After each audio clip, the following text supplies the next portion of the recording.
Happy New Year, guys. It's Stewie. Hope you all had a great holiday. Happy New Year, and I hope this year I will get a lot of stuff in. And to make sure you guys know that, I'm going to do something interesting this January. I'm going to pay respect to one of the greatest writers of any TV or movie, Joss Whedon. I've seen a fair amount of his work, and even though I'd be lying if I said I know everything about his work, but I feel like I want to give homage to him. The best way I could describe this is a vlog version of Cinemassacre's Monster Madness or Doug Walker's Disney-cember. So, what am I going to do this year? Season 1 of his magnum opus, Buffy the Vampire Slayer. Keep in mind, this is going to be the first project I have in mind, and I have 2 other things I'm going to work on. I may, if I can fit the time in, look over the entirety of the canceled too soon Firefly and its movie Serenity. Well, no beating around the bush. Let's kick off Jossuary, where I'm going to talk about the first episode of Buffy the Vampire Slayer. Welcome to the Hellmouth. I remember but before I go on, I want to just go over how I got into the show. I've heard about it, looked cool, but then I figured, another time, another place. I'll check it out another day. And then I watched Erod's honest review of Buffy the Vampire Slayer, and I figured, I'll give it a try. I bought this back in May, watched the first episode on my TV, didn't have a remote for the DVD player, so I was only stuck watching the first episode and watched it the rest off my laptop. I'll go over the rest of the episodes later on, but I'll start today with Welcome to the Hellmouth. The first thing I can say is the opening teaser is awesome. Sets a good mood. We open in Sunnydale with these 2 kids going into the school at night, breaking in. Classic horror stuff. The timid blonde and the tough guy who gets the axe. And then, like that, the girl turns out to be a vampire. I always love this because it always takes the damsel in distress trope a lot of times and really just ignores it.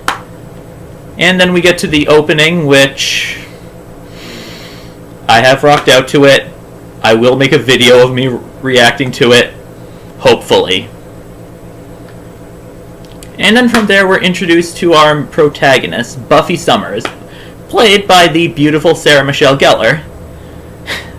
I like how she does really good in this performance. She always feels to me like a real teen. She knows she has to be the Slayer, and she knows that she doesn't really want to, and I have no problem with it. And she and her mother Joyce moved to Sunnydale because of events that happened in the movie, which I really haven't seen, but I might give it a shot. And we're introduced to a lot of the other main characters. Xander, played by Nicholas Brendan, who's, I'm going to just say it, he's definitely what I was like in high school. Awkward, tries to be cool, a little egotistical, but still a likable guy. Willow, played by Allison Hannigan, the timid, adorable character. She is wonderful. Cordelia, played by Charisma Carpenter, who is the typical mean girl. I don't mind. I try to ignore her and think. Then there's Jesse, who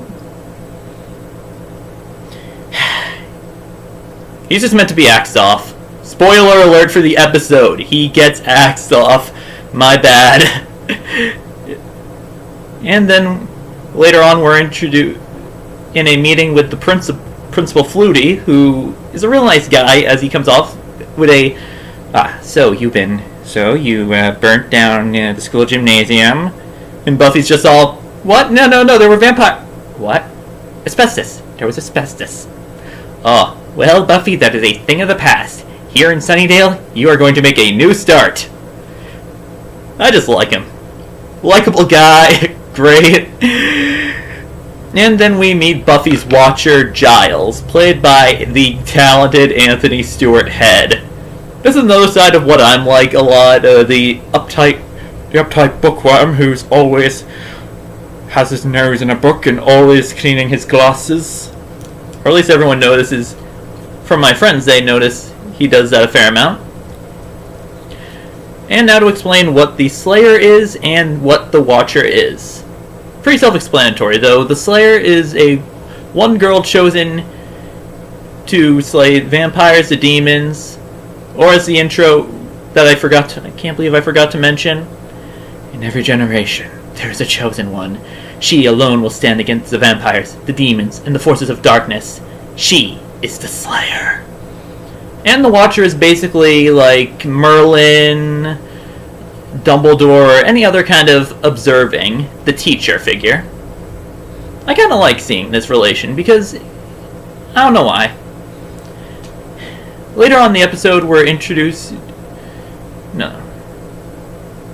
We see at least both Cordelia and Willow leave their impressions, which always gives me that Harry Potter vibe. Cordelia as the female Malfoy and Willow as the female as Ron, based in a way, for our Buffy in the Harry Potter place. With Cordelia saying, "If you stick with me, I'll show you who to hang out with and who not to." And the genuine relation that Willow and Buffy build, along with Xander. Later on in the show, right near the end, we get to the Bronze, where they're hanging out. It's a cool club everyone goes to. And I hear one of the funniest lines I love. It's right when Willow and Buffy are talking about former lovers, or at least boyfriends they had so far. And then Willow mentions that she and Xander were dating. And then Buffy just asks, "Well, why?" Willow just says, "He stole my Barbie doll. We were 5. I don't know why, that makes me laugh. And Willow's also given some advice of how to be cool, calm, basically be Fonzie in front of a guy. And then Xander and Willow are led by a couple other guys in Jesse, to go somewhere private to get ice cream. And then automatically Buffy finds out that they're the vampires are nearby, gets in a fight, chases them, gets her steak ready, and then boom, bumps into Cordelia, I mean. I remember looking at that thinking, are they going to keep that relevant? Hopefully they do. And then it leads to a fight in the graveyard, or a tomb at least, nonetheless. Mausoleum, I think. Sorry. A cool fight between Buffy and one of the vampires, and then this huge confrontation against this big guy Luke. And then it ends on "to be continued." I remember sitting through that thinking, and that was Welcome to the Hellmouth. A good episode to start off. First impressions when I saw it was, okay, what happens next? What happens next? Darn it. I don't have a remote to move to the next episode. So yeah, it was a really good episode. Here's to Jossuary. I'm Stewie. Enjoy yourselves.